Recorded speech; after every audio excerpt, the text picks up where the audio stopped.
Welcome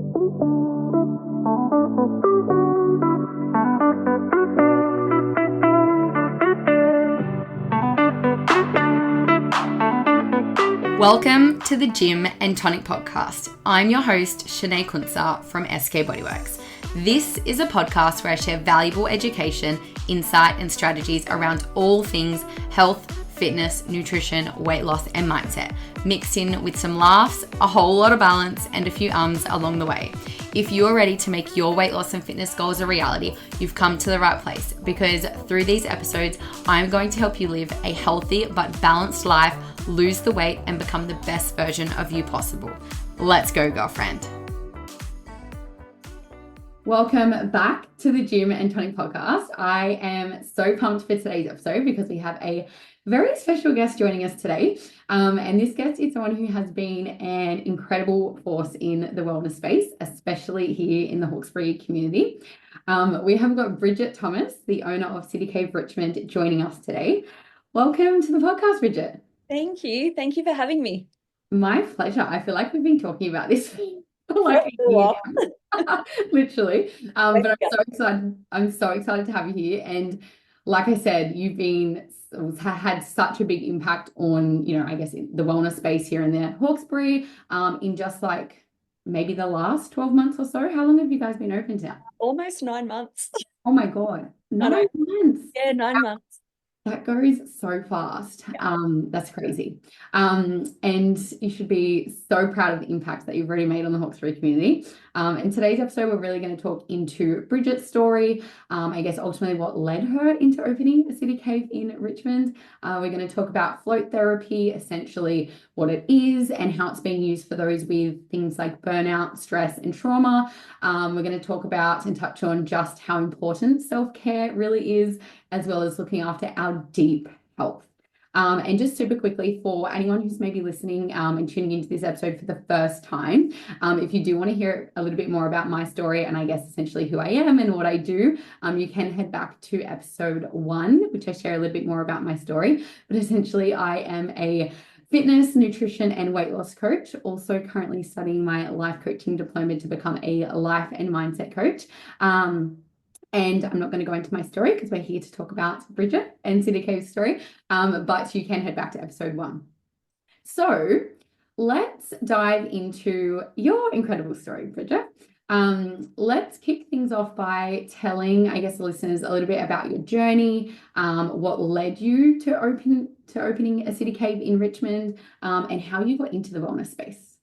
Yeah, so I was an emergency nurse, so that was my background in emergency nursing for years. My husband was a paramedic for 21 years, so he was a local paramedic, 21 years, and at the age of 43, only about 4 years ago, he was diagnosed with severe PTSD from workplace trauma, from everything he'd been exposed to over all the years. And it started what was a huge journey for us. It was unnavigated territory for us. It was really hard to see my husband go through all of this and not know how I could help him heal and what I needed to do. We have 3 children that watched us go through this. Our daughter was doing her HSC at the time. So it was a really, really big period of our life that was really unsettling and really hard to navigate. He ended up obviously having very regular psychology sessions. So he was sort of seeing a psychologist weekly, sometimes twice a week for 2 years. And we really saw no improvement. We really saw it was like ripping a Band-Aid off every time he went. And I kind of got to a point where I said to him, this is insanity. Like, we're just doing the same thing over and over and nothing's changing. Something has to give. Like, it's, I was seeing him not sleeping. He was losing so much weight. He was having flashbacks and nightmares and couldn't go outside of the house for periods of time. Definitely couldn't go into crowded spaces. So a friend of mine who actually owns a few other caves said to us, you need to get him into float therapy. And not going to lie, at first, with both of our background, at first we're like, oh, what's float therapy going to do for this? Yeah. Okay, great. We're going to float in a pool and that's going to solve all our problems. Anyway, so at that point we were pretty desperate. He was pretty desperate, and we were willing to try anything. So yeah, we went along for our first couples float. He wouldn't do it on his own. He didn't feel safe to be on his own. So we went along for our first couples float, and he hated it. That's the truth. I wasn't expecting to hear that. No, I'm not going to sugarcoat it. He absolutely hated it. He just being alone in his thoughts for an hour with that, he didn't like it at all. I enjoyed it, but he didn't.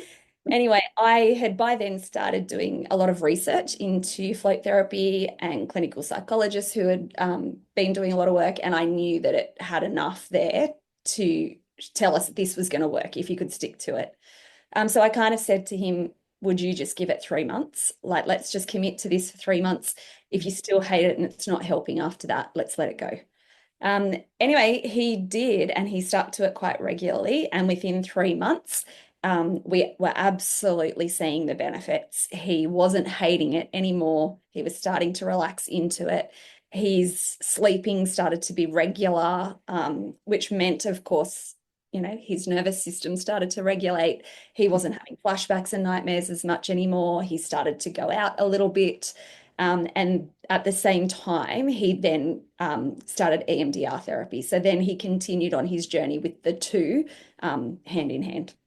Yeah, wow. And that truly goes to show, like, I truly believe that, talk therapy has its place and is so needed, but like other modalities are so important to really complement that talk therapy. And that is like a prime example of exactly that. And like, how crazy, like you said, like for 2 years or, for a long period of time, he was, seeing a psychologist like once, sometimes twice a week and seeing no improvement. And it's like you said, the definition of insanity. Like that truly goes to show, like, the saying of nothing changes if nothing changes. But how amazing that, like, you could support him through that and, go with him to his first float and Yeah. hated it. But often the things that, get us the most out of our comfort zone and, I guess that feeling of almost unknown is where the most growth lies. Like he, was willing to try it for the 3 months and reflect, for him to be able to reflect back on that and look at that and be like, wow, I'm so glad I did that. Like, look at where I am now. And like, years down the track to owning a city cave and helping others to be able to, I guess obviously that's really in relation to PTSD and trauma and things like that, but just helping, I guess, people just come back home to themselves and, manage their mental health, physical health, and so many more. Like, how does, I guess, it feel being, 9 months into opening City Cave at Richmond? Like, how does that feel? It feels a bit surreal some days. It feels amazing. We knew as soon as we started to see the benefits it was having on him, we knew we needed to bring this out to our area. I'm a born and bred Hawkesbury girl. My great grandparents were born and bred in the Hawkesbury, so none of us have ever left. And I knew that, the Hawkesbury as a community have gone through so much. Like, yes, we're really resilient community, but we've gone through so much, and there's so many people in pain and with trauma out here as well, and I just knew that we needed to bring this out into our community. So yeah, it's an honor and a privilege, and we love doing that.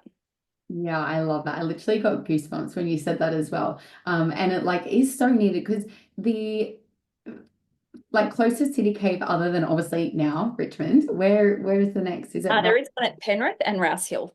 Yeah, yeah. But a big gap for someone to be like, to make it accessible and available.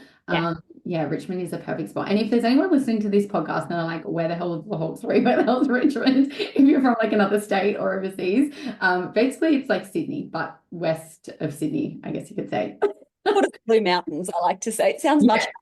Yeah, absolutely. Geography wasn't my best subject at school, so go with that.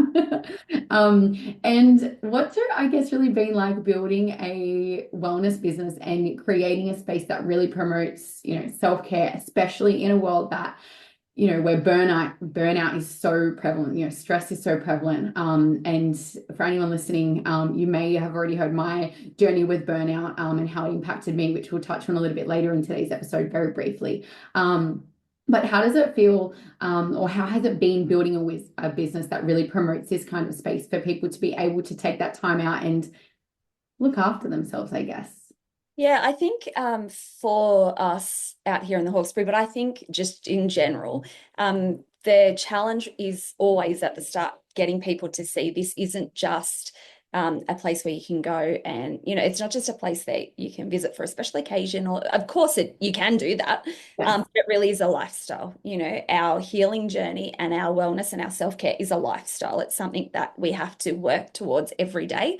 But we have honestly just met the most incredible people that come in here. We've sat with them and just shed tears with them. My husband especially has, just shed tears with people. We do get a lot of emergency workers because of our background here.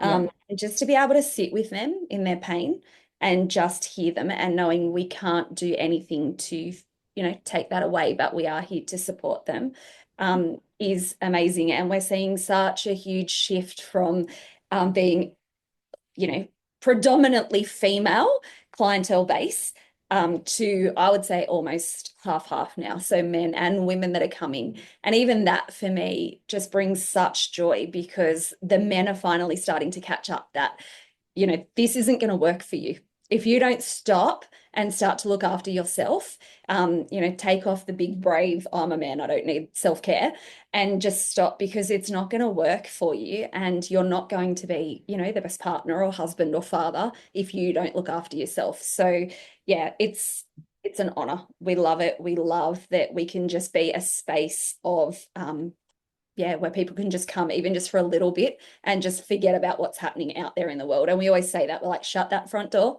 You're here for now. Leave Nothing everything at else, the door. nothing else matters just for this next little time except for you. Yeah, wow, that is so amazing. And like for, the men to like to have it 50-50, like roughly, is amazing because, there's so much you know, noise and things out there of like, men and mental health and, not speaking up and, it's weak to speak and, even getting a male to see a doctor, like, those sorts of things. And yeah, that is truly amazing. And even, I guess, even for you to be in that position where, you can hold space for those people that come in, like you said, you can't, fix their problems, but you can hold that space for them to be able to, be with themselves, and prioritize themselves for a period of time. Yeah. Especially after witnessing, I guess that very difficult period of time of what your husband went through, like that would have been a very heavy, emotional journey on like yourself and the family as well. So amazing that you get to turn what's that saying? It's like where you turn your pain into purpose. That's what I was after. Turning your pain into purpose. And that saying of like everything happens for a reason. Like I think it is a very hard truth, Yeah. especially for people that have suffered severe like trauma and had really heavy things happen in their life, but like I guess based on my personal experience, be able to look back and be like, if that didn't happen, like I wouldn't be where I am right now. I wouldn't have learned the lessons that I have. I wouldn't have grown, from that challenge. And I guess it's looking at the opportunity outside of that, which is so hard to do in the moment, but when you can reflect on that, that's really special. And I think, like, I'm a huge believer that, yeah, nothing happens for a reason. I also, I'm a little bit stubborn, I guess. And I remember when the, specialist said to Craig, you'll probably never, ever work again in any sort of gainful employment. Like it was one of the worst cases that his specialist had seen in 45 years. So Wow. you will never have. And I remember walking out that day and Craig just being like, he's 43, he's got a family to support. What does this look like? And I Mm. remember just looking at him and saying, like, hell, that'll happen. That's not our story. Yeah. It's not going to happen. Like, and we just work hard. We're not going to go down that route. And it will be beauty from ashes. And that's what happened. We had to surrender our ashes and trust that there was going to be beauty come from that. Yeah. And, of course, I look back when we were in it, I've never felt so much pain in my life, emotional pain, watching my husband go through that. But I look back on it now and I'm just so grateful. And I think that's when when the healing has happened, because you look back with gratefulness and you're thankful for that part of your story, because it's brought you to where you are today, and then with who we're helping today. And we wouldn't be here helping those people if it wasn't for that. Yeah, wow. And like that's truly turning your pain into purpose. And like I got teary and emotional when you were saying that then. And it's like you're like, no, like that's not our story. And that even just like I just want to emphasize that of like, we have a choice in our reality. Like our choices dictate our reality. And in any moment, and we can decide that, we no longer want to, suffer and be in pain and do all the things and stepping outside of our comfort zone into that unknown is where so much beauty lies, into transforming ourselves and our lives and healing things that in parts of ourselves that we didn't maybe even know needed healing. And I guess for something like this situation with trauma, like yes, obviously it's very evident, but your everyday average person who maybe hasn't been through quote unquote extreme trauma, but there's still so many traumas in life that have such an impact and imprint on our, whole life as a whole. So yeah, that's amazing. It made me actually really emotional. So it's so nice to be able to, I guess, just hear that journey and being on the other side of that as well. And I do believe, that we are designed and created to have everything we need to heal ourselves if given the right environment. And I think that's the key. It's the right environment. And if we're in a safe place and if we're in a right environment, we've got everything we need inside of us to Yeah, heal. I totally 1000% agree with you. Like we are capable of doing exactly that. And for, how long did you say, sorry, you were an emergency nurse? I was in emergency for just short of 11 years. Yeah, which is, I guess a long period of time, I guess over a Yeah. decade. Yeah. So your husband, 21 years, was that a paramedic? Years. Yeah. Yeah. So I left a lot earlier before him. One of us had to leave. We couldn't both be in the trauma space, so one left. But yeah, and then he stayed in a lot longer after me. Yeah. And I guess with that and having that belief that we have the power to heal ourselves, coming from a background of, a nurse where it's, very much like quite the opposite of that almost is really profound and yeah, like inspiring actually. Yeah. And empowering because Yeah. you're not totally reliant on others to heal you because Yeah. they're going to let you down, right? Like, yeah, We are the only ones that can help ourselves. that's right. Yeah, absolutely.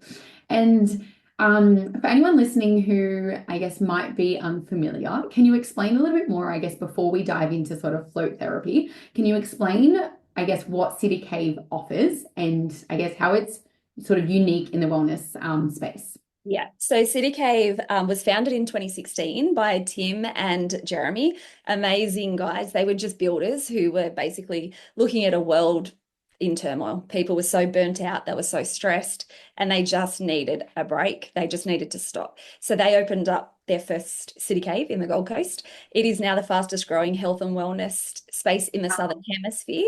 I think we're possibly up to about 79 or 80 caves now. Um, the whole east coast of Australia from top to bottom is covered.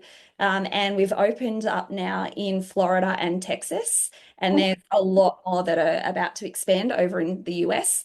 But it's different, I guess, because it's very private. We offer infrared sauna, float therapy, and massage, lots of different modality massages.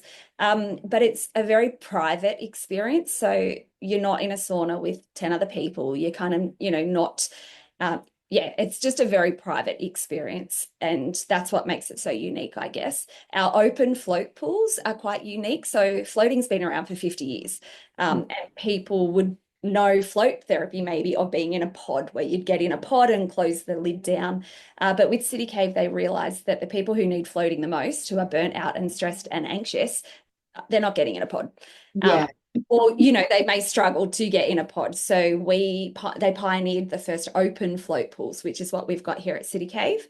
And yeah, we see a lot of people, I would say at least one a day, people saying to us, "Oh, I'm so glad they're open because I'd never get in a pod." So Yeah. yeah, that's I guess what's different between us and other spaces. Yeah, and for City Cave, our motto is that we live by every day. It's all about giving life back to humanity. And just we're aware that it's just a broken humanity out there. There's so much pain and burnout and, medical conditions because of the burnout and mental health conditions because of that. So yeah, it's about giving life back to humanity.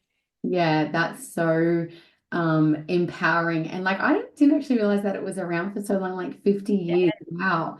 yeah. And like from, I think you said 2016, like that's not even, well, that's like 9 years, 8 to 9 years. And there's like 80 locations almost across Australia and also expanding across to other countries is insane. And it truly just goes to show that, I guess, or not obviously people are seeing benefits from it, but I guess how popular it is. Like that is, yeah, so good because I guess a lot of trends and things like that tend to, go off and then like even trends that aren't supportive of people's goals as well. So it's amazing to see the one that is really, I guess, having that profound impact on humanity, like you said, is so, so amazing. So let's talk about float therapy. I do feel like it's something that's, becoming more popular and a little bit more known. But I guess a lot of people might still not understand how powerful it is. And especially for those that are experiencing, your burnout, stress, mental health, even illnesses and conditions, and of course, trauma. Yeah. So, So yeah, what is float therapy? yeah, so float therapy is sensory deprivation. So it's also known as REST, and that stands for restricted environmental stimulation therapy. And basically, what you're doing here at City Cave in our pools, you're lying in a pool with 1,000 liters of water to 450 kilos of Epsom salts, magnesium, basically. So it's impossible not to float. People say, "Oh, I can't float." You don't need to. Let us No worry about effort that. You required. just come and let us do that. And what's happening for that time that you're in that pool, people who have tried it or who are yet to try it, the temperature of the water is heated to a specific temperature, as is the room. Some people say, oh, why does it need to be heated? That's very deliberate. The reason for that is when you're laying in the pool, because of the temperature control in the room, you can't actually tell where your body ends and the air begins, if that makes sense. So Mm, it helps with that. But it also gives that part of your brain that's controlling your body temperature a chance to switch off. It doesn't need to control and regulate your body temperature anymore because we're doing it for you. So we're taking over, I guess, the environment for you. So you can literally just rest and your brain can have that time of rest. Yeah, it's amazing. It's got lots of research done. There's a clinical neuropsychologist, Dr. Justin Feinstein. He's done lots and lots and lots and lots of research. He's done EEGs on people while floating, wow.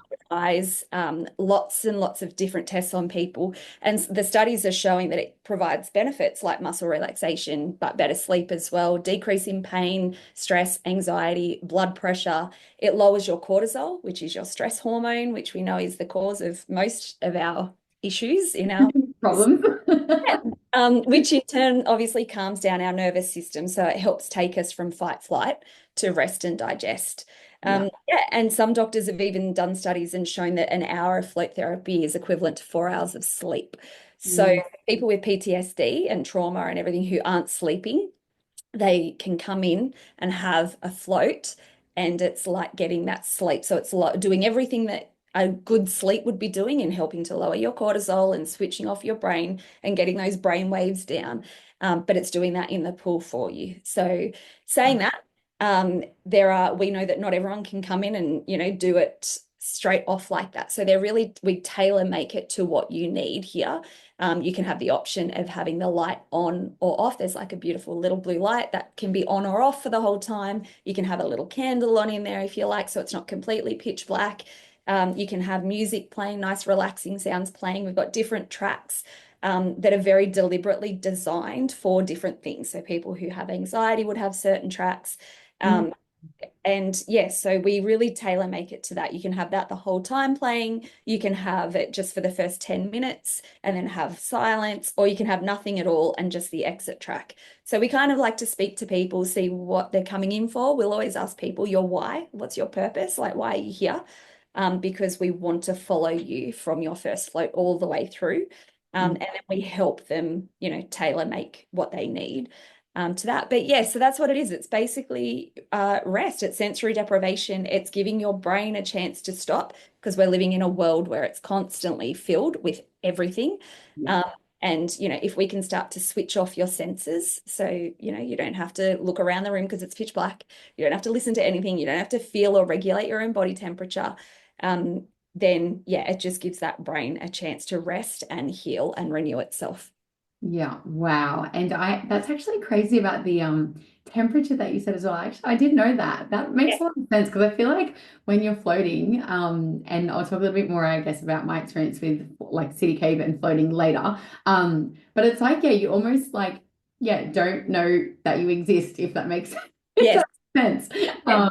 So that's crazy. And it definitely, and like, I guess, through Craig's journey, and I guess through, the research, the studies, even, I can't remember the name of the person that you said, but doing the ECGs and the MRIs, while someone's like floating, the research is there that it's so beneficial and, that it's been found to be so effective for, individuals who are really suffering with, these, I guess, sorts of health concerns. And, that's not to say that, other people who aren't maybe suffering with burnout, stress, trauma, mental health, that it's not going to benefit them as well. And I guess, how do you think, I guess, float therapy can help facilitate healing on a physical, emotional, and mental level? Yeah, so we know that magnesium is a mineral that every organ in our body needs, Yes. and it's really important for our muscles. So the magnesium gets soaked through the pores of our skin. A lot of people, I think there's a study at the moment that shows maybe 47 or 50% of Australians are deficient in magnesium. Wow. Most of them are just given a tablet to take. The problem with that, as you would know better than anyone, unless you've got perfect gut health, it's not necessarily going to be broken down very effectively and absorbed into the body.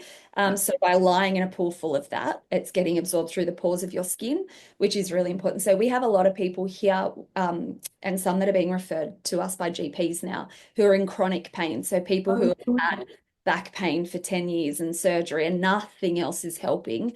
And they're just given more opioids, and just all of this. And they're now floating regularly and seeing a huge difference. One man walked out of here after his first float crying because it was the first hour in 10 years he'd been pain-free. Oh Um, my God. That's like because, really emotional, like just imagining like that yeah, impact of like, wow, like yeah, it's accessible and I don't have to see a million different doctors and I get a million different answers and try this and do that. And right. there was a quote that I heard one time, or like I seen something somewhere, and it was like, if your doctor, like if you go to the doctor for, being concerned about something and they don't ask you how your nutrition is, your sleep, your mental health, your stress, what your stress levels are like, your physical activity, like all these things, and they give you medication, it's like you haven't got a doctor, you've got a drug dealer. And Exactly. Yeah. so true. So it's amazing to see that GPs are actually referring, patients to City Cave and float therapy. That's so, so good to see. And for us to see, that, especially that man, walk out in tears. At first I was worried. I'm like, oh my gosh, what's wrong? And he's like, no, that's the first hour in 10 years I've been pain free. Um, it's just such an honor. And it's moments like that that we cherish. And Yeah. we're so, just, yeah, dedicated to getting this out to more people because it's totally natural. You're healing yourself. You don't need, all these drugs that you're going on. And we know that you have one and it's going to give you other side effects, and then you have another one to manage the side effects. So another really good thing with float therapy is we know, how important vitamin D is. We also know that vitamin D is activated by magnesium. So if you don't have enough magnesium in your body doesn't absorb vitamin D. So then we have osteoporosis. We have all the issues that are coming with that. So instead of having to have all these vitamin D supplements, if people understood that and worked on getting their magnesium right, and then they'd be able to absorb more vitamin D. So there's so much. I love it. For me, being in medical, I love going into the science of it and the data. Like I need it to make sense to me before I actually, and Yeah. I just, yeah, it's, yeah, amazing. Yeah, and that is actually like knowing the science behind it is so empowering as well because for a lot of people, if they don't know the why behind something, they're not going to do it. It's almost like I use this analogy with like clients a lot of the time. It's like, if I tell you to eat protein, it's like, great, you might do that for a day, you might do that for a week, and then, you'll just go back to old habits. But if you know that protein is going to keep you fuller for longer, it's going to help you feel more satisfied, more satiated. It's going to help, prevent cravings. It's going to help, boost your metabolism. It's going to help you, all of these things. And they can understand that science behind it and the why. It's going to empower them to be able to actually do it, Yeah, take the action. And, like you said before, it's like really about making it a lifestyle and not just, a one and done kind of thing. that's right. Um, and Just going back to the magnesium, was it 450 kilos of Epsom salt you said? Yeah. Yeah. So yeah, we have a lot of fun pouring in all our and having to get it around in the pools. So yeah, it makes it so buoyant. We've never had someone that's unable to float. Yeah. So yeah, that's what's keeping you floating in the pool. And yeah, Epsom salts we know have amazing healing properties. We know that they've got amazing antimicrobial properties that help kill bacteria as well. So Mm. yeah, that's what's the magic in the pools. Yeah, wow. And I remember my first ever float experience was a few years ago. I had done one at, it was like Camden Way. I think the place was called like Bath House or something like that. I feel like it was before a lot of the city caves were around. And Yeah. my partner Jake had bought me like a voucher for my birthday. And I was like, I need this. This was actually before I hit burnout. But I remember doing the float and I was like at first I feel like it's a little bit hard to sort of relax when you're like laying in the water. It's like, okay, like am I gonna I like do now. everyone floats. Yeah, Yeah. everyone floats. But I remember I was like falling asleep and I woke up and like in a panic, like Yeah. almost like I was falling down. I don't know if anyone's ever experienced that when it's like you All go to the sleep and then you just like wake up all of a sudden, you're like, oh wait, it's all right. Okay. Yeah. I remember experiencing that like the first time I did it, but then the second time that I had done it was actually at City Cave in Richmond, and I found it to be like the second, third, etc. time, like I was able to switch off a lot more, and I was actually able to fall asleep. Yeah. Um, Yeah, which we say to a lot of people, don't expect too much on your first. We always say commit to three, just three. Like that's all you need to commit to. The first is always going to be a test. Like you don't know what to expect. You need to trust the environment. You need to trust us. And then the second one, you're kind of like, okay, I know what to do at least this time. I know what to expect. And by the third one, people are usually sold and dusted. But it's interesting, Shanaye, when you said that, you woke up with that. That's actually your nervous system. So yeah, it happens to a lot of people, and it happens to a lot of people just as they're getting to that point where they're relaxing and their nervous system is starting to relax. And it's like, oh, no, don't do that. That's not safe to relax. And that happens a lot to people early on. But then the more they float and the more they're healing their nervous system, the less they find that happens. yeah. But yes, that's very, very common to people, yeah, for that to happen for the first few floats. Yeah, that's interesting. And I guess, yeah, like nervous system regulation, that makes a lot of sense. And three, like committing to three times, that makes a lot of sense as well. Because I remember Jake, we had come to City Cave, we did a couples float, and he was like, the first time he wasn't like sold on it. Yeah. And then the next time he did it, like he fell asleep and he was like snoring. Sorry, Jake, but you were snoring the whole time. And I was like, I did get to sleep, but then Yeah. yeah, and but then after that he was like, let's go again, and I'm like, oh, he likes it now, like so he definitely noticed like an improvement after the second time, like just being able to switch off. Yeah.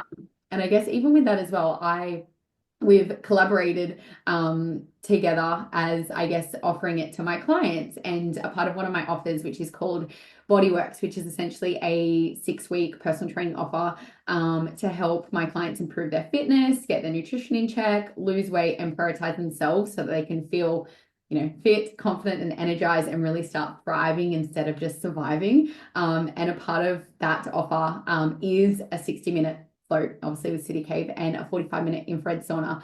And I guess a plus an additional 10% off any additional services. And clients that have been to City Cave, a part of Bodyworks, have like had such amazing feedback. And I'll share one of my client stories. And I don't know if can't remember if you might have been there or if it was maybe Craig Yeah. that was there, but she was very self-conscious in terms of like doing something that was entirely out of her comfort zone. Like Yeah. to paint the picture, she was, like nervous to even call up and book it in. Yeah. Um, she was scared.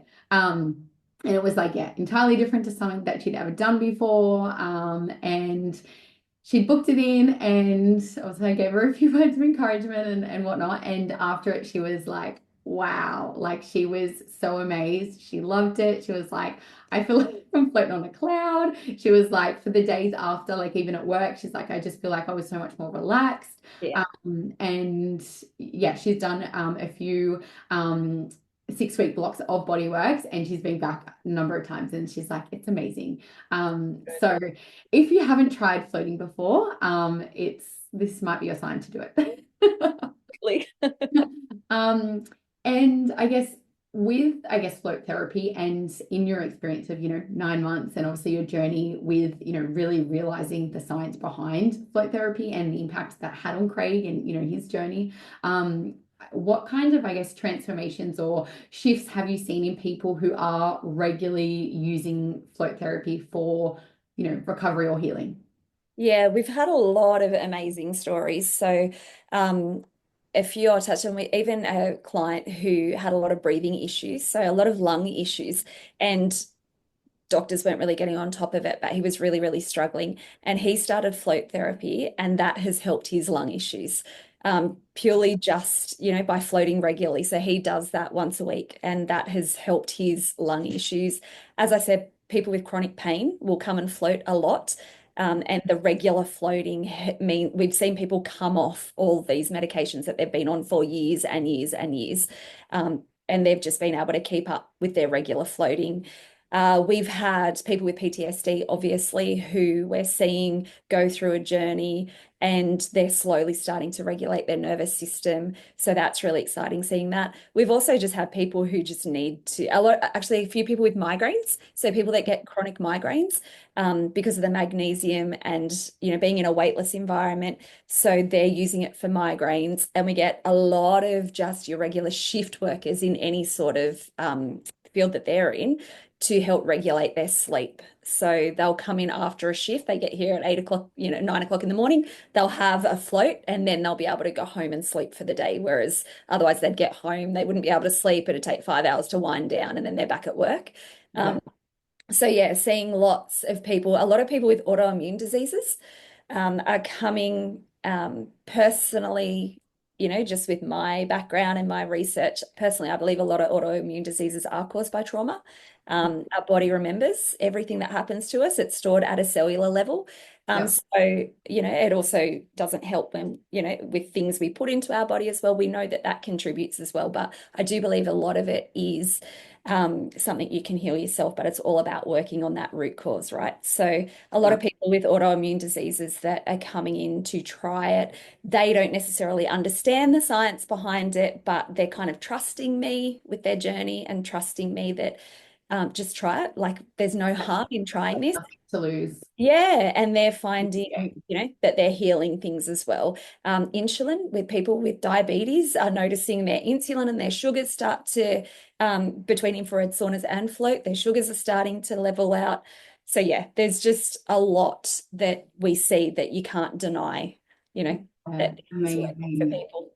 Yeah, and like to see such a simple, accessible thing to have such a profound impact on so many, health conditions. Like it truly goes to show that, you can heal your life. And like you said, trauma being stored in our bodies at a cellular level, it's like my belief is like what's not expressed is suppressed and the body keeps the score. Yes.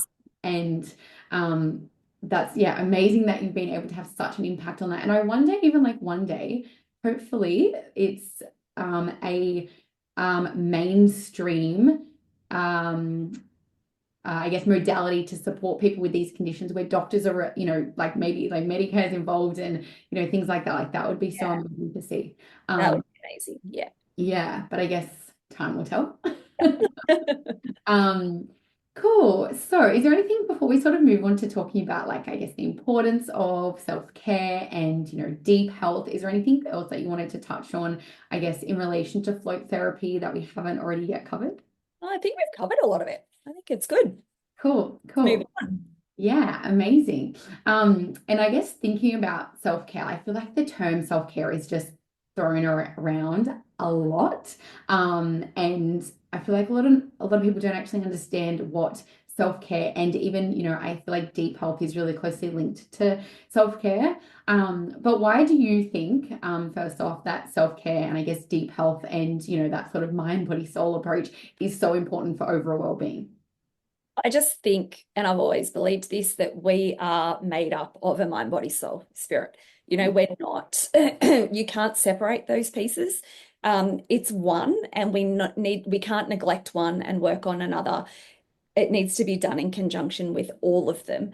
And, you know, things that give us purpose in life will help us to, you know, look after ourselves more as well. And I think you're right. Self-care is just thrown around. And even the terminology, I kind of feel just sounds quite selfish, you know, but Yeah, a that's lot of people are like, oh, absolutely. oh, more self-care. And it's like, why is that seen as such a bad thing?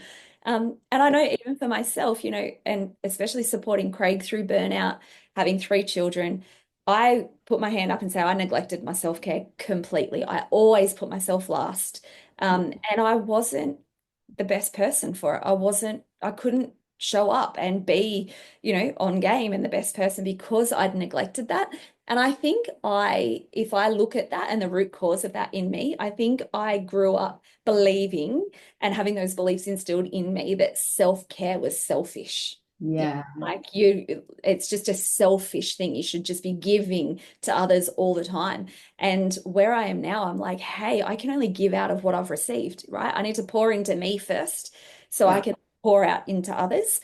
And I know, you know, I know now, okay, I've neglected my self-care a little bit at times because I can see what's pouring out into others.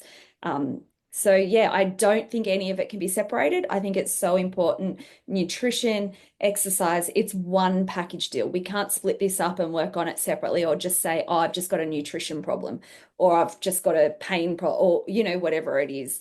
Or I feel disconnected from self. I think they're all connected and they all need to be looked at holistically Yeah. and cared for holistically. We need to regain those parts of ourself that we've abandoned, and bring it back to us. We need to actually have compassion on ourselves, um, Yeah. you know, and for what we've walked and journeys we've walked. Let's start looking at ourselves with a little bit of compassion, and caring for those parts of ourselves that we abandoned because they didn't serve us or they weren't right or we were told they weren't right. Let's come back to ourselves, bring those parts back to us as well, and heal our whole being. Yeah, I absolutely, you couldn't have said it in a better way. And for anyone that's been, I guess, following along, you know, for a while, whether you've followed me on socials or you've been a part of my community or listened to the podcast before, you'll know that my approach towards, you know, health, fitness, nutrition, weight loss is very holistic because I truly hold the same belief as that. It's like, you know, your physical health can't be thriving if your mental and emotional health isn't thriving. And, you know, one area affects all of the other areas. And it's like, you know, if you're not sleeping properly, your nutrition is going to be thrown out because that then has Right. an impact on your hormones. And if you're not sleeping properly, your mental health is going to be severely impacted. I'm sure we've all been there when we don't get enough sleep, and it's like one little thing that normally doesn't bother you really freaking peeves you off. Yep.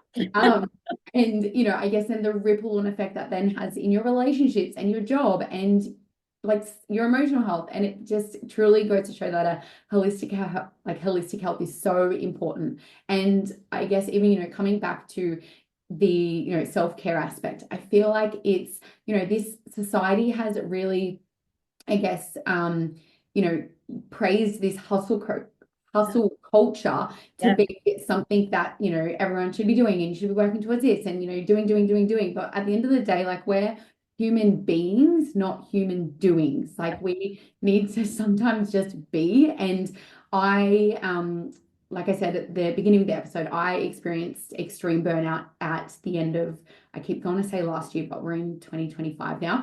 The end of 2023, I hit, no, sorry, 2023, I hit like extreme burnout. And it was like, it was coming for a very long time. I was, you know, not putting foot on the brakes. I was putting the accelerator, go, putting everyone else before myself, not giving myself time, not doing any form of self-care, being there for ultimately everyone else but myself. And through, I guess that's, you know, one of the things that ultimately led to my burnout. And I guess since recovering from burnout through, you know, the first half of 2024 last year, because it was a bit of a recovery process, and like to paint the picture of, I guess, what that journey was like, I literally hit a point where I was mentally, physically, emotionally exhausted, and I, you know, barely had the energy to get up out of bed in the mornings. I was trying to work. I was falling asleep sitting upright. I did not have the energy to even get up and walk to another room. Like I was, yeah, on the verge of collapsing. And at that point, I probably needed to float. Yeah. But at that point, I did not know, the science behind floating and, I guess the Yeah. effectiveness of it and, all those sorts of things.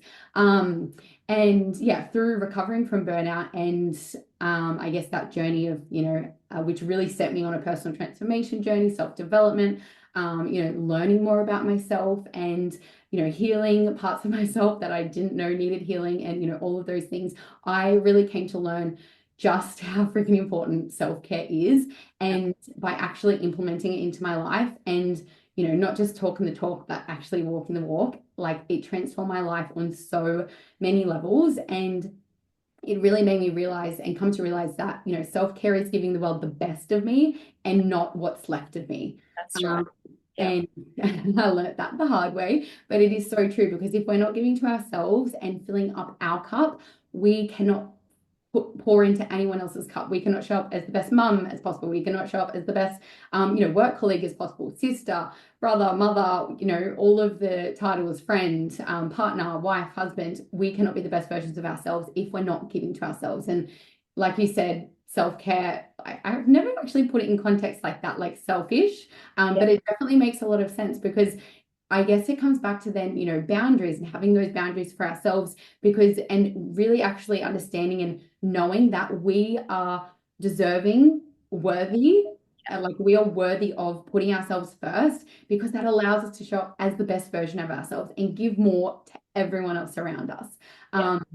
And I think it's, really that hustle culture that's really, I guess, drilled that into society of, you've got to be doing this, blah, blah, blah. And, people praise that. So then people think, oh, I need to keep doing more of that. That trains our brain that, I need to do this to be accepted. I need to do this to be loved. I need to do this to be, all of the things. But what we actually need to do is praise people when they are slowing down, when they are taking time out for themselves, going to City Cave, giving themselves a flow. Because I know for me, when I was recovering from burnout, like that was fucking hard. And for some people, they may not find that hard, but for someone who had that, belief of I need to do more to be more ingrained into me for my whole life, I needed to be braced when I slowed down because I felt guilty for resting. And, I didn't feel worthy of it. But, the reality is it's our birthright and we are worthy of rest, slowing down and taking time for ourselves. And you know what? I think a lot of people who praise that or who are doing that, I believe, again, like I've said it before on this podcast, I'll say it again, the world is in pain. A lot of people are using it as a coping mechanism to not actually deal with what's going on in their life. And whether that be previous traumas or marriage issues or work issues, health issues, whatever it may be, if they slow down, they may have to then face what's going on. So they don't want to. They just want to keep going and use it as a distraction. To not have to deal with what's really going on. And unfortunately, even for you, for example, you get to a point where if you don't make time for your wellness, your body's going to make time for your illness. And you do get to that time of complete adrenal fatigue, which is what and I remember, even supporting Craig through it because I was giving so much and there was so much going on. I was the same. I was so exhausted. I wasn't sleeping. I lost about 15 kilos in about 2-3 months. Like it was ridiculous. And I got to the point where I thought, this isn't sustainable. Like it's just not. And I loved what you said about how hard it is to recover from that. I don't think I can stress enough how hard that is on every level to come back from that. Like it's not just tiredness. Like you're not just tired. No. Like I can't even, you are beyond exhaustion. There's nothing left. Breathing is hard. Yeah. Existing is hard. Yeah. And that's complete burnout. That's adrenal fatigue that you're gone. And yeah, I guess we want to try and help people before they get to that point. Yeah. But I think it's funny, you also said, oh, I probably should have been floating at that time and it may not. And I think, you know what though? Even if you knew about it and even if I was around the corner telling you to float, you probably wouldn't have because the reality is some people have to hit that burnout before they're going to start to rebuild themselves. And I think, if you're someone out there who has reached that burnout, don't then criticize yourself on top of it because it's not going to help. It's going to make it worse. Just wake up the next day and breathe. Yeah. Just do what you need to do to start to heal yourself. And don't think, I should have done this, I should have done that, I should have, because all the should haves are going to keep you stuck. What are Yeah. you going to do? Make yourself one goal a day, one little thing. I'm going to walk out to the letterbox today and get the mail. That's okay. Like, I want to praise those people who are choosing life and choosing to heal, no matter how that looks, because everyone needs healing's not linear. Like, No, no no, healing that's linear. no. No healing journeys are the same. And what you need in your healing needs to be okay for you. And Yeah. let's start praising those people for, oh, all you did today was collect the mail. Like, you're amazing. You are so amazing. Thank you for choosing life today. And thank you for choosing to, keep breathing and working on yourself. Yeah, that is so very true. And there is like it's just the way that society has really, like I said before, praised that hustle culture. Like we have been conditioned as a society through our whole entire life and generations that, like I said, we need to do more to be more. Yeah. And there, like you said, I do believe, like for me on my personal journey, that happened for a reason. And my body, like where I got to was like my body was telling me slow the fuck down, because if you don't, there's going to be more extreme repercussions of that. And I truly believe that I did need to hit that point to really make a change in my life. And I remember specifically in that moment I was like, what am I doing to myself? Like it was a really big wake up call, and it was like, if nothing changes, nothing is going to change. And like you said before, if we don't make time, like time is going to be taken from us, and time is going to pass by either way, whether we, are making time for ourselves or are not. And, even I that saying of, well, like, time's non-refundable. It's something that once it's gone, we never get back. And, I like just hearing on so many like different podcasts and, really well-known people speaking, and, people speaking to people before the end of their life. And it's like their biggest regret was not doing things for themselves. It was like their regret was what they didn't do, not what they did do. And it's like, that just goes to show us that, we have a choice, and sometimes that choice is, yes, uncomfortable to take. And yeah, I've been there. You've been there as well. Craig's been there, and I'm sure so many other people have been in that situation. But the choice that we make in that moment, and in every single moment, because the reality is it is a choice. It can be hard, but staying the same is also hard. So making that choice to get outside of our comfort zone, because in that unknown is where so much beauty lies. And I guess even like the saying, it's like, you don't need to earn or burn food. It's the same as rest. Like you don't need to earn rest. It is our birthright, and we are worthy and deserving of it. And I think you put it into a really good perspective before when you said, like, if all you did today was walk out to the mailbox and get your mail, celebrate that and meet yourself with self-compassion. Because, when we are our own worst enemy, and I see this with working with so many women over the last like 9 years, we are our own worst enemy, and we are so hard on ourselves, which only results in, us feeling like a failure, like we're not good enough, disappointed, demotivated, defeated, disempowered, all of those things, because we are focusing on what we're not doing rather than, the small steps that we are taking. And, ultimately those small steps are what adds up to a big change. It creates momentum, then it inspires you to take that next step and that next step and the next step. Yeah. I think even for like mums that are listening out there, Mhm. I always say to people, start writing a list of what you did do today. Don't write a list of what you need to do. Write Yeah, a list of what you did do. And for some mums, especially with new mums, write down, fed my baby, like I've, nourished my baby. I've changed my baby. I've cuddled my baby and connected with my baby. And if you start writing down those things, and it's so, as mums and women, we just think we have to do all these things. And you get to the end of the day and you go, I did nothing today. Look at the house. I'm like, hang you're on a minute. raising a child, like the most important task that's been given to you on this planet. You're contributing to that. Start celebrating what you did do today. Yeah, And so for me now, some days I'm like, I feel like I got nothing done, yeah, as a business owner. And I'm like, no, my children went off to school. They've got healthy, nutritious lunch boxes. I ironed their uniforms. They've gone off clean. They've, just everything they did do. Like, let's start celebrating what we do have done yeah, and take note of the little things that you may not think you've done today, because you'll find that you've actually achieved so much today, so much meaningful. And I think for kids, it's important because Yeah. they're growing up in this world where doing, you've got to be, it's like an instant society. They're flicking through 30-second reels. Everything is instant and in their face. And my youngest daughter, she's almost 12, so she's been floating for 2 years now.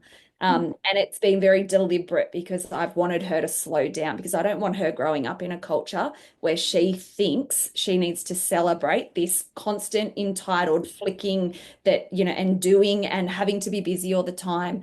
No, today we're not doing anything. We're not. Go Yeah. outside, get a book, read in the sun, soak that in. That's what we're doing. And I think that needs to be encouraged more for the kids. So, yes, on that note, kids can float. Yes, that's Not alone. So 10 to 12, 13-year-olds must float with a parent in the pool with them. After that, they can float with a parent in the center, not in the pool. And 16 and over can float on their own. But start normalizing self-care now for your child. mm, Start instilling that into them now at a young age. And that's what we're hoping to do. So by the time our daughter is 18, she's already had 6 years of knowing what self-care is. It's a habit and it's formed in her. She doesn't have to go searching for what that means. yeah, that's so amazing. And like how amazing that you can be that role model for her and, through your own journey with, all of what we've spoken about today and being able to, be a role model for her and teach her that, like I said, self-care is giving the world the best of you and not what's left of you, or the rest of you. And yeah, that is so powerful. And you're so right because, like even just like society these days is really ingraining that into kids, and it's like if nothing changes, nothing is going to change.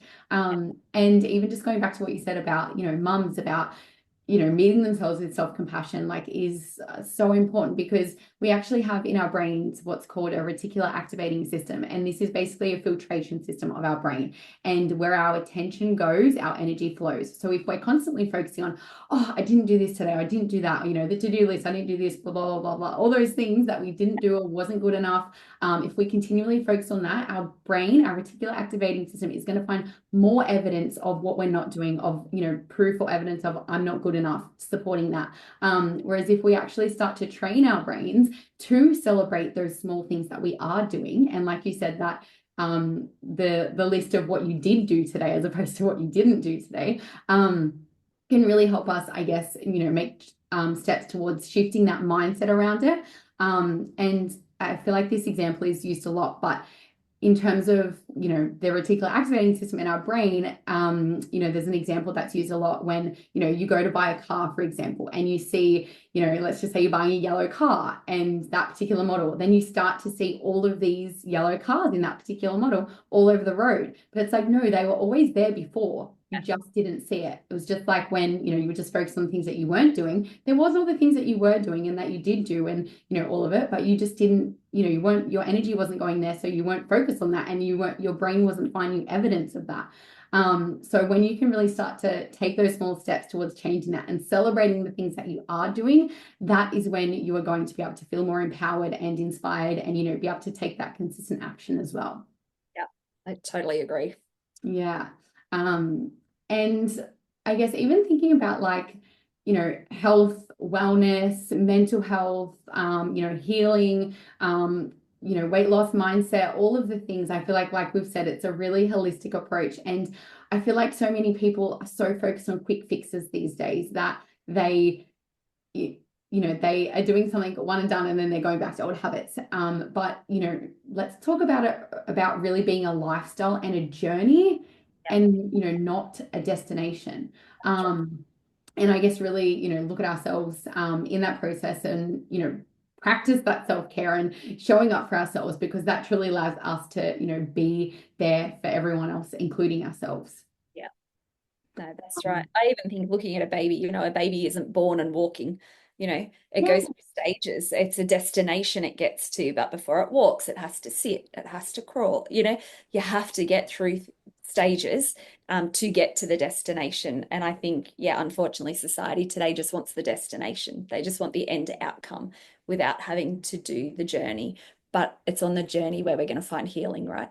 Yeah, absolutely. And the journey, like I said before, like what is it all for if we can't sit in it, if we can't enjoy it?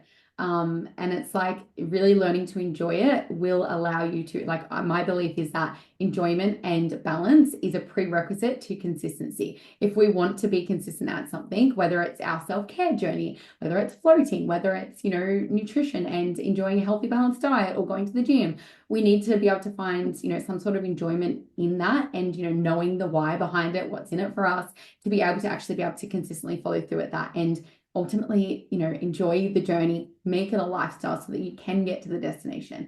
Because like you said, so many people are just focused on that end, the end result, the end destination, and, not the steps to take, to get there ultimately.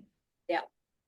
Yeah, I feel like we touched on so much today. Is there anything else that we, I guess, haven't spoken about that you did want to address before we actually go into some questions from my audience? No, I think that's good. I think we've touched on a lot, which is good.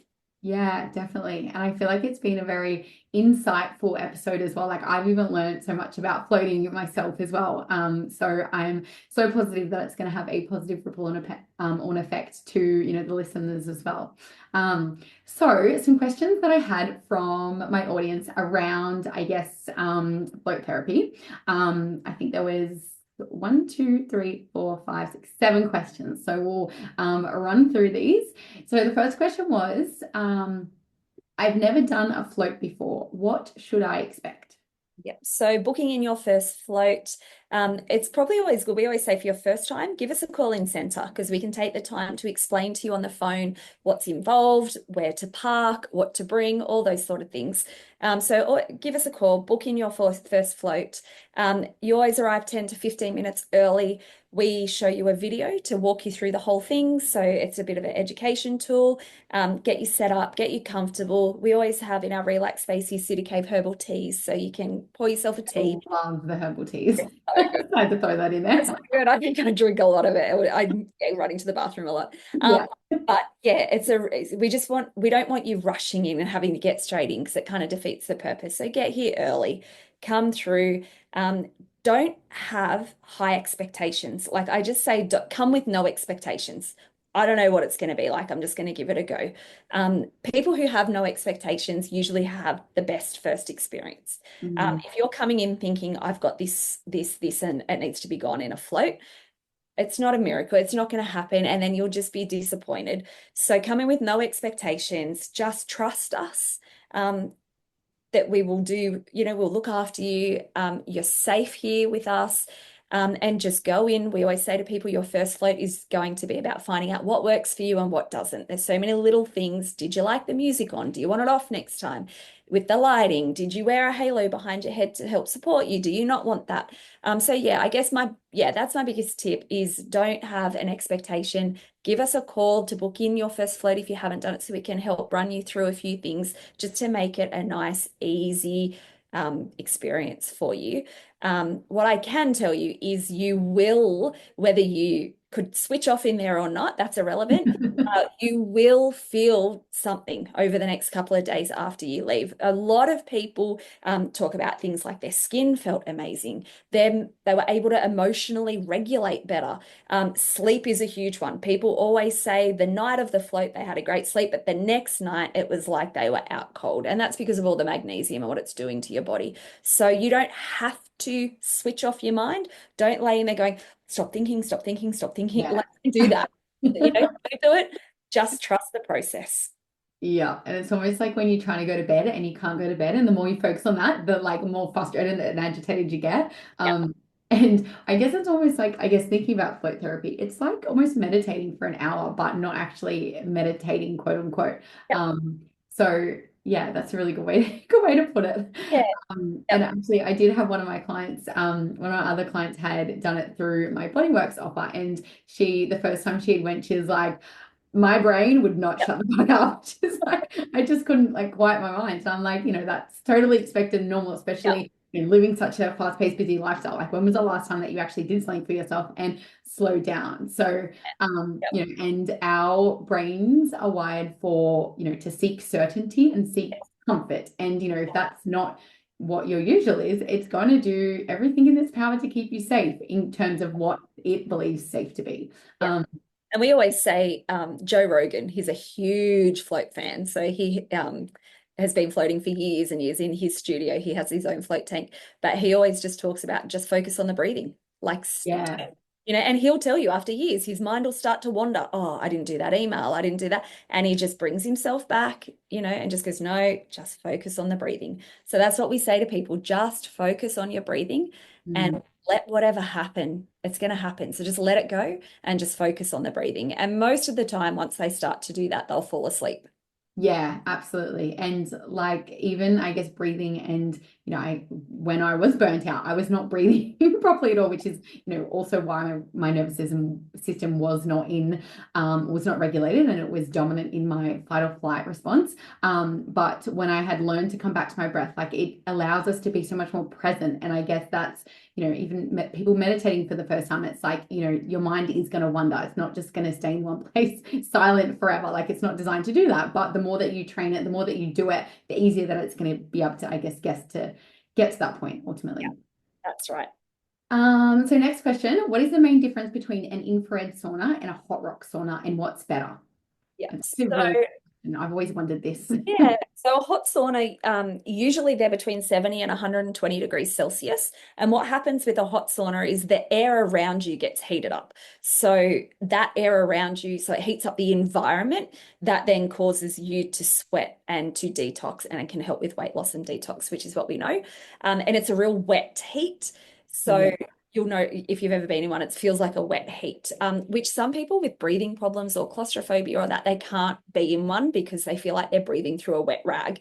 Whereas infrared saunas are very different. So what they do, the infrared penetrates the core of our body. So it heats up the core temperature of our body. And the heat is very different. So between 48 and 53 degrees is the ideal for an infrared sauna. And we say to people, it's like sitting on a beach on a nice, beautiful, sunny, warm day because it doesn't hit you straight away. It's slowly heating up the core of your body. And what kind of happens is, at that point, when it heats up the core of your body has like a bit of an immune response that happens in your body. And when it does that immune response in your body, it starts to help produce T cells and white blood cells, which helps fight infections and areas of inflammation. So that's the basic difference. Infrared saunas are very different with the benefits. So they help more with pain relief, detox, increased circulation. So your cardiovascular system is supported more. It helps shift a lot of lactic acid. So a lot of sports people will use them after a lot of training because it does move a lot of that lactic acid around. They're easier to tolerate. You can sit in there for 45 minutes. Usually in a traditional sauna, it's 10 minutes, 20 minutes, 45 minutes in an infrared sauna. It's much more tolerable, really good for ladies with menopause. So I've got some ladies that go, I could never. I have hot flushes, I have menopause. And I'm like, just give me 3 sessions. And they do. And some people even say, oh, it's the middle of summer in the Hawkesbury. I'm not doing infrared saunas. But what happens is the more we adapt to the heat in an infrared sauna, the more you can cope with heat outside. So it's actually really good to do in summer, in the lead up to summer, for that reason, rate the more outside. Same for winter though, doing that in the lead up to winter, you're boosting your immune system beautifully. So you're going to be able to ward off and fight off a lot more infections if you're a regular infrared sauna user than if you weren't. So you're also in your own private room here, so you're not sharing a sauna with other people. It can be on your own or with someone else. We've got Bluetooth capability in ours, so you can connect to your phone for a podcast if you like, or some nice music in the background. And you can, which I love to do, but you can read a book in ours because it's not wet heat. So you take a nice book in and you can lay down and read a book. Yeah, I love that. And it's actually really interesting because I have done a hot rock sauna in the past before, and it is like a really icky heat. Like it's almost like it's unbearable. Like it's not enjoyable or relaxing, I find, compared to like an infrared sauna. It's like you can actually it's tolerable, it's bearable. And interesting about the menopause as well. Makes a lot of sense though. Yeah. Next question. How often do they change the float water? And is it normal water from the Hawkesbury supply? And do they test there for PHAS, which I have no idea what that is? Yeah, so PHA, I'm assuming, is a chemical they're talking about in the water that may contribute to cancers. There's not a huge amount of research done on that yet. But yes, our water here is normal water supply from the Hawkesbury, same as what your showers at home, your bath, your tap water, everything like that. Our float water is tested 3 to 4 times a day minimum, sometimes more. We have very strict logbooks that have to be followed for that. Saying that also, remember, it's filled with 450 kilos of Epsom salts. So we know Epsom salt from the Epsom Salt Council themselves, they'll actually tell you that Epsom salt helps kill bacteria. It's an antimicrobial property that can help bacteria. So there's not a lot that's going to grow in a float pool, trust me. After every person has floated, pumps go on, filter goes on. Our filters are so powerful that they actually filter the whole volume of water 8 times in 15 minutes. And it a proper filtration system with UV sanitizing.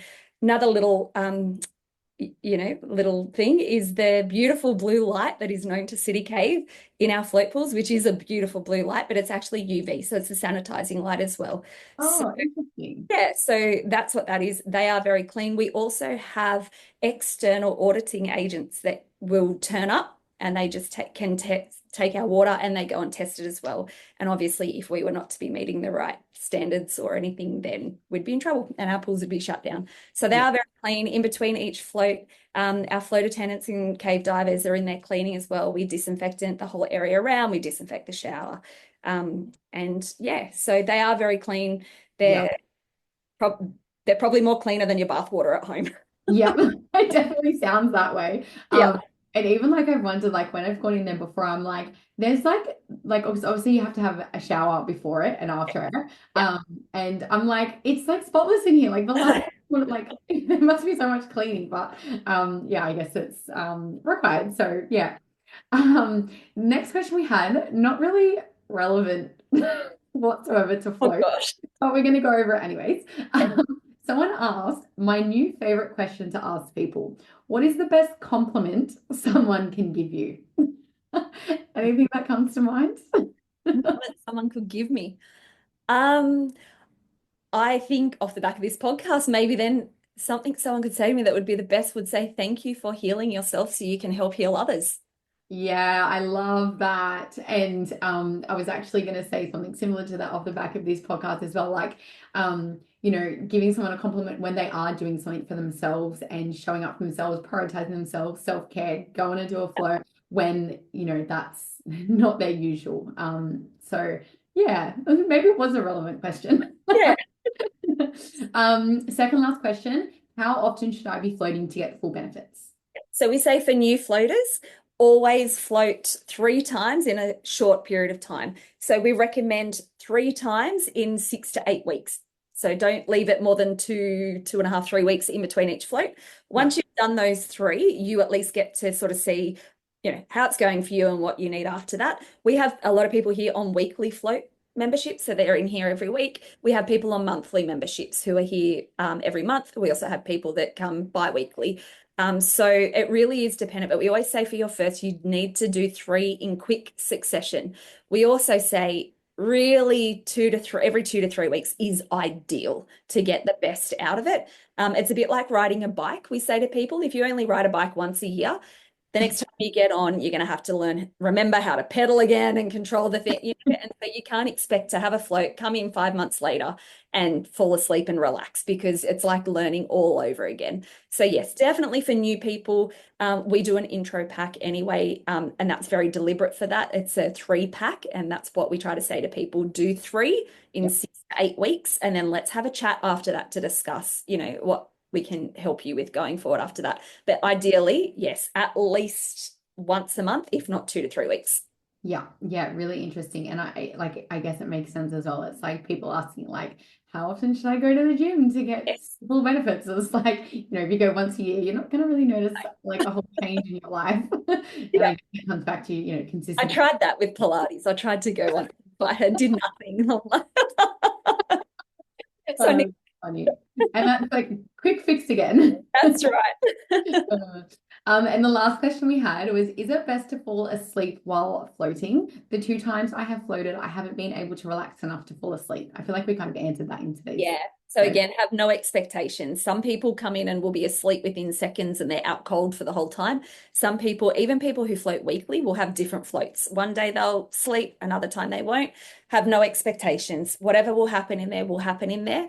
You're still getting the benefits, even if you're not asleep in there, because your brain is at rest. And like I said before, 1 hour of floating, even if you're not asleep, is equivalent to 4 hours of sleep because it's the rest that your brain is getting and therefore the healing in your body. So don't overthink it. The more you overthink it, the harder it's going to be to relax. And just, yeah, notice. Some people here, some of our members keep logs in their own little book as to how that week was, what they did different in the week, and then how their floats were. And that's really interesting because, you know, some people will find if they've had a lot of caffeine in the lead up to their float, of course, they're not going to be asleep, or, you know, they had something really hard with their kids that week, so we couldn't switch off. But yeah, don't overthink it. Let it be what it will be, and your body will do what it needs to do. Yeah, that definitely makes a lot of sense. It's even like thinking about like workout performance. It's like, you know, so many things are going to factor into how effective that particular session was. So I guess relating that to floating makes sense. Um, Amazing. Well, thank you so much for your time today, Bridget, and coming on to the podcast and chatting all things about your journey and, you know, what led yourself and obviously Craig to opening a City Cave in Richmond. And thank you on behalf of the whole Hawkesbury community. And it's just so amazing to see such an amazing, I'm going to call it modality to support, you know, stress, burnout, trauma, well-being, mental health, and, you know, I guess everything else in between. And before we do finish up, is there anything further that you wanted to share or maybe feeling called to share before we finish up today's podcast episode? I guess, called to share for those that aren't in the Hawkesbury and you're kind of thinking, how can I access this or what can I do? As I said before, there are city caves the whole way down the east coast of Australia. So there's not many places that aren't one. So just get to your closest city cave and give it a go. That also, I would like to just offer your listeners today. So if people who are listening today would like to try sauna or float for the first time and they've never done it before, give us a call in centre on 45099199. Mention this podcast that you heard this podcast today, and we're giving you your first float or sauna for half price. So yeah, that'll be a $23 sauna and a $39 float, which is a huge discount, just so you can come along and meet us and let us meet you and give it a go. Amazing. I love that. And thank you so much. I think that is such an amazing incentive for, you know, those who are listening to today's episode and you've heard all about the science behind floating and how effective it really is. And, you know, that is an amazing incentive to go and try it. So take up that offer. I will obviously put the booking link below, but like you said, to actually get that offer, to call up, I'll make sure the phone number's in the show notes below as well. And they can mention SK Bodyworks, Shanaye, the Gym and Tonic podcast, and you guys can honor that. So thank you so much. And also for the listeners listening, how can people find you guys on socials? Yep, so we're on Facebook and Instagram. So yeah, city.cave.richmond for Instagram and then just City Cave Richmond. So jump on, follow us. We like to create lots of daggy reels on there. There's always a bit of a laugh in cave. Is good. I'm working with all these young people who just know what they're doing and I don't. So it's just really funny. We have a lot of fun in here, but we also put a lot of educational tools up there, tips, retail products. We've got some amazing stuff that's just come in that helps support your healing as well. So yeah, jump online. We'd love for you to jump on and follow us and just help support us and share, you know, what we put on there or share around with as many people as you can. Yeah, to definitely get the word out about float therapy and yeah, how effective it is. And I will make sure that I pop your Facebook page, Instagram page, all in the show notes below. So if you're listening, you can go ahead and give City Cave Richmond a follow and yeah, I guess support their page and their business because they're doing incredible things. Amazing. Before we wrap things up, is there any last words you'd like to say, Bridget? Just to thank you, Shanaye. You're doing an amazing job. You know, you've got a beautiful heart. You've gone through a lot, but I just think it's beauty from ashes from you, right? Like you're just giving back to humanity as well. So just to thank you, because the women that you send in here, They're just so loved and nurtured by you, and what you provide them is something that the world won't provide them. So I just want to really honor you for your journey and for what you're doing as well. And I just love working with you. You're just beautiful. So Oh, thank bless. you for having me. And yeah, here's to helping heal humanity. Yes, I love that. Thank you so much for your kind words that like actually gave me tears in my eyes. So thank you for your beautiful words and likewise right back at you. Like I'm so glad that we had connected when City Cave first opened and I know it was actually a really busy time for you then. And I remember actually that's when I was putting together my Bodyworks offer. And yeah, so anyways, I'm very grateful that we've crossed paths and yeah, here's to healing humanity. I love that saying. All right. Okay. Thanks so much, Shanaye. My pleasure. Thanks for having me. Yeah, thanks for having me Thanks for coming on on the your own podcast. podcast. Yeah. And for anyone listening, I'll see you on the next episode. Bye for now. Thank you. Bye.